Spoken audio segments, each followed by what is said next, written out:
Assalamualaikum warahmatullahi wabarakatuh. Agama berperan penting dalam kehidupan manusia. Dengan beragama, seorang insan mengetahui dan merasakan adanya pedoman yang paling utama di dalam hidupnya. Dengan menyadari posisinya sebagai hamba Tuhan, ia akan meyakini dan berusaha mengamalkan perintahnya serta menjauhi segala larangannya. Bagi Eva Indriani, tidak ada sesuatu yang lebih patut disyukuri selain beriman kepada Allah, Tuhan Yang Maha Esa. Islam merupakan anugerah terbesar dalam hidupnya. Mualaf tersebut telah melalui pelbagai peristiwa sebelum akhirnya mengucapkan dua kalimat syahadat. Keputusannya untuk memeluk agama tauhid datang dari kesadaran hati yang terdalam, bukan bujukan, rayuan, apalagi paksaan orang lain. Ia menuturkan pengalamannya dalam sebuah acara bincang-bincang dengan pengurus Organisasi Persatuan Islam Tionghoa Indonesia, PT Firdaus Sanusi. Perempuan yang kini berusia 39 tahun itu mengungkapkan, dirinya menjadi mualaf tidak berarti baru mengenal Islam. Bahkan, sebelum duduk di sekolah dasar, SD, wanita yang akrab disapa Eva itu tercatat beragama Islam di kartu keluarganya. Hal itu memungkinkan karena identitas agama kedua orang tuanya berbeda. Ayahnya merupakan seorang non-muslim. Adapun ibundanya beragama Islam walaupun pada akhirnya mengikuti keyakinan sang kepala keluarga. Keadaan berubah bagi Eva ketika dirinya memasuki usia murid SD. Kedua orang tua mendaftarkannya ke sebuah sekolah Katolik. Alhasil, sejak dini dirinya sudah dibina dan dididik untuk lekat dengan nilai-nilai agama non-Islam itu. Hingga memasuki usia remaja, Eva muda masih menjadi pemeluk Katolik. Bersama dengan ayah dan saudaranya, ia sering mengikuti ritual sesuai ajaran agama tersebut. Misalnya, beribadah di gereja pada akhir pekan atau merayakan Natal. Tepat di usia 16 tahun, Eva mulai merasakan kegelisahan. Saat itu, dirinya sudah mesti siap-siap membuat kartu identitas sendiri. Dan, di dalam KTP akan ada keterangan tentang agama yang dipeluknya. Eva ragu-ragu apabila mencantumkan Islam sebagai agamanya di kartu identitas. Sebab, nyaris tidak pernah dirinya mendapatkan pengajaran agama tauhid itu dari lingkungan keluarga, orang terdekat, dan juga sekolah.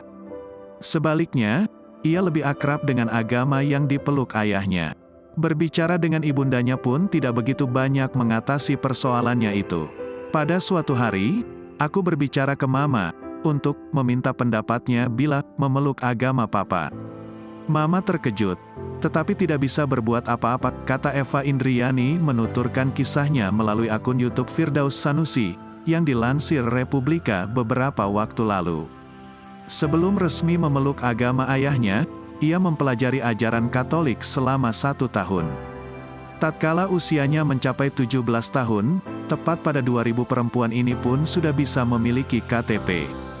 Pada kartu identitas itu, tercantum agama Katolik. Hal itu tidak berarti bahwa dirinya sekadar memenuhi persyaratan pembuatan KTP. Bagaimanapun, Eva muda merupakan seorang yang bertanggung jawab. Dengan memilih agama tersebut, ia berusaha menjadi penganut Katolik yang taat. Setiap akhir pekan ia rutin beribadah. Bahkan, setiap kegiatan keagamaannya itu ia ikuti dengan tekun. Meski sibuk kuliah, Eva tetap menyempatkan diri untuk hadir dalam setiap acara gereja di lingkungan tempatnya tinggal. Namun, Allah Ta'ala memiliki rencana lain untuknya. Eva memang rajin beribadah dan dekat dengan kawan-kawan yang non-muslim. Bagaimanapun, hatinya sering dilanda kegundahan. Ketenteraman seperti jauh dari batinnya sendiri. Ia pun mencoba untuk lebih intens beribadah tiap akhir pekan, tetapi tidak ada perubahan sama sekali. Hingga 2005, tanda-tanda hidayah secara bertahap menyapanya. Diakui Eva, saat itu dirinya agak sukar memahami, apakah sinyal-sinyal petunjuk ilahi dapat dirasakannya dengan baik. Karena itu, tidak satu malam pun terlewatkan olehnya kecuali dengan berdoa, memohon cahaya petunjuk. Pada suatu malam, Eva merasakan dirinya setengah tersadar dan lelap. Sayup-sayup, ia agak memicingkan matanya. Dalam kondisi demikian, ia merasa sedang menyaksikan siluet seorang wanita. Samar-samar, perempuan yang dilihatnya itu sedang menunaikan sholat, sedangkan Eva sendiri berbaring di sisi. Namun, saat itu tidak jelas siapa wanita misterius itu. Wajahnya pun tidak terlihat. Karena itu, Eva berpikir, mungkin itu hanyalah bunga tidur atau sekelebat imajinasi belaka. Beberapa bulan kemudian, tanda kedua datang. Kali ini, ia dapat memastikan, itu tiba melalui mimpi. Dalam mimpinya itu, Eva seperti berada di dalam sebuah mal. Ia bersama kawannya yang beragama Katolik hendak beribadah di sana. Dengan menggunakan lift, mereka pun sampai di lantai tempat tujuannya berada. Anehnya, tempat ibadah yang dilihatnya hanyalah masjid. Lebih ganjil lagi, dalam mimpinya itu, Eva langsung saja berwudu dan dengan tenangnya memasuki masjid tersebut. Aku jelas mengajak temanku beribadah akhir pekan, tetapi yang terlihat adalah masjid di sana, kata dia mengenang mimpinya itu. Setelah melalui dua pengalaman itu, Eva ternyata masih belum teryakinkan untuk berislam. Bagaimanapun, ia tetap berdoa kepada Tuhan untuk memohon petunjuk. Dalam munajatnya, ia meminta, apabila memang benar kedua fenomena itu adalah tanda petunjuk, maka tuntunlah dirinya untuk memeluk Islam. Beberapa waktu kemudian, ia mengalami kejadian yang dimaknainya sebagai cara Allah mengabulkan doa. Malam itu, Eva bermimpi melihat seorang perempuan sholat di dekatnya. Berbeda dengan sebelumnya, kali ini ia dapat memastikan bahwa wanita muslimah tersebut adalah dirinya sendiri. Aku melihat jelas, wajah perempuan itu yang sedang sholat adalah wajahku. Setelah tanda itu, aku memutuskan untuk bersyahadat, ujarnya. Eva kemudian menceritakan pengalamannya itu kepada seorang sahabat. Kawan dekatnya ini mendukung apapun keputusannya. Hanya diingatkannya, setiap pilihan mengandaikan tanggung jawab.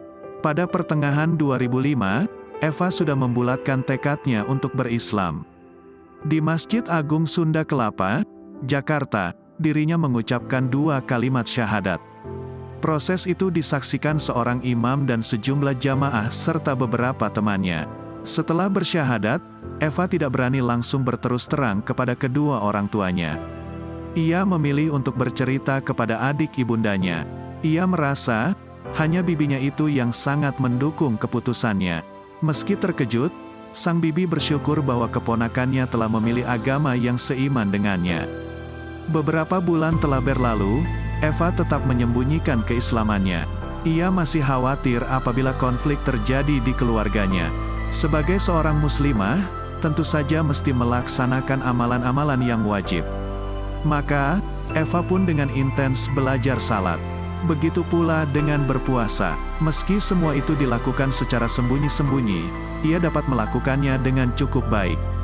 Saat sholat, ia memakai mukena yang dimilikinya sejak masih berusia anak-anak dahulu.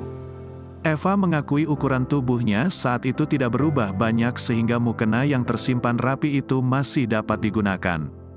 Lambat laun, kedua orang tuanya menaruh perasaan curiga. Sebab, tiap waktu azan berkumandang, putri mereka itu selalu pergi ke kamar mandi, masuk kamar, dan mengunci pintu. Begitu pula ketika orang-orang Islam melaksanakan ibadah Ramadan. Eva selalu bangun pada waktu sahur. Ia pun baru makan ketika tiba waktu maghrib. Pada suatu hari, ibundanya menanyakan kejujurannya. Putrinya itu pun menjawab dengan jujur, telah memeluk Islam. Ternyata, respons sang ibu tidak seantusias bibi. Barangkali penyebabnya, waktu itu ibu Eva telah memutuskan untuk mengikuti agama suaminya. Keyakinan adalah masalah hati setiap individu. Karena itu, Eva tidak bisa mencegah atau berkomentar tentang hal itu. Aku hanya merasa sedih dalam hati. Di saat aku kembali ke agama mama, justru beliau yang kini berbeda agama denganku, tuturnya. Meskipun demikian, hubungan Eva dengan keluarga inti tetap baik-baik saja, hingga dirinya bekerja dan memutuskan untuk menikah. Sejak itu, ia hidup mandiri dari kedua orang tua. Setelah beberapa tahun menikah, Eva mendengar kabar bahwa seorang adiknya memutuskan untuk berislam. Beberapa waktu kemudian, istri adiknya itu pun memilih untuk menjadi mualaf, mengikuti jejak suaminya, tanpa paksaan siapapun. Eva merasa, ini adalah hadiah yang Allah berikan kepadanya. Dengan begitu, di dalam keluarga ia tidak lagi merasa sendirian. Sebab, sang adik juga seiman dengannya. Wallahu a'lam bishawab. Semoga kisah di atas dapat menjadi bahan renungan dan menjadi pelajaran yang bermanfaat bagi kita semua. Wassalamualaikum warahmatullahi wabarakatuh.